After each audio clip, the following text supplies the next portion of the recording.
Entre as actuacións máis inmediatas previstas por Portos de Galicia en Ribeira figura a reparación das ramplas de acceso ao mar nos peiraos de Castiñeiras e Corrobedo.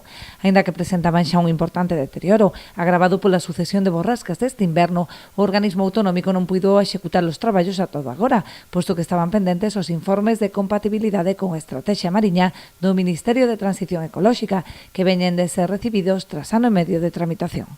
Corrobedo, as ramblas que se vai arreglar, e depois un petril o que é do puerto ali, para dentro do puerto que rompeu, vai a facer já en breve, e despois aquelas luminarias que hai de LED, bueno, que non son de LED e van a pasar a LED, iso é o arreglo que se vai a facer, máis unha grieta que hai ali nunha rambla grande que se vai a cometer, vai a tardar un pouquiño máis.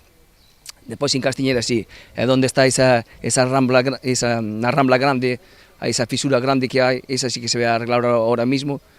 E despois tamén o problema que teñen esas luces moi antiguas que teñen van a pasar a LED.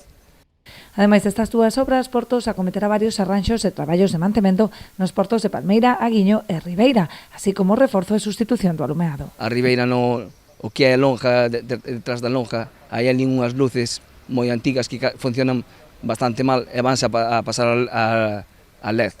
E tamén unha arqueta que rompeu, ahora mismo xa está lista tamén arreglada, e outras melloras máis que se van a facer tamén, o que é unha falta de anillas e de norais. Vamos a facer un pequeno proxecto a través de Portos con nós do Concello para mirar eses puntos de amarre para que non queden cortos. Son todas obras de mantemento e conservación de infraestruturas necesarias para a seguridade dos usuarios e a operatividade da actividade portuaria.